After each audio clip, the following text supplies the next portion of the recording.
আজানের সময় আকাশের দিকে তাকে একটি দোয়া পড়েন, আপনার সব দোয়া কবুল হবে। আল্লাহর কসম করে বলছি, আল্লাহর কসম করে বলছি, পরীক্ষিত আমল এগুলো শেয়ার করে দিবা। তুমি আমল না করেও সওয়াব পাবা তোমার একটা শেয়ারে।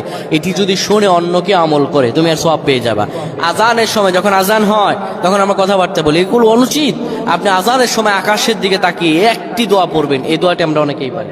এখন বলবেন হুজুর কমন পড়ে গেছে দোয়া। আমরা অনেকেই আল্লাহ তাআলার কাছে এটা ওটা চাই, কিন্তু সঠিকভাবে চাইতে জানি না। সঠিকভাবে কোনো ব্যক্তি যদি চায় আমার আল্লাহ তাকে দয়া করবেন। আল্লাহ বলেন, বান্দা উদউনি আস্তাজিব লাকুম, আমার কাছে চাও আমি আল্লাহ সব দিয়ে দিব। সুবহানাল্লাহ। যখন আপনার আজান হয়, আজানের সময় আপনি আসমানের দিকে তাকান, তাকিয়ে আপনি বলুন, পড়তে থাকেন, আল্লাহুম্মা আনতা রাব্বি লা ইলাহা ইল্লা আনতা খলাকতানি ওয়া আনা আবদুকা ওয়া আনা আলা আহদিকা ওয়া ওয়া'দিকা মাসতাতা'তু আউযু বিকা মিন শাররি মা সানা'তু আবু'ু লাকা বিনি'মাতিকা আলাইয়া ওয়া আবু'ু বিযানবি ফাগফির লি ফাইন্নাহু লা ইয়াগফিরুয যুনুবা ইল্লা আনতা।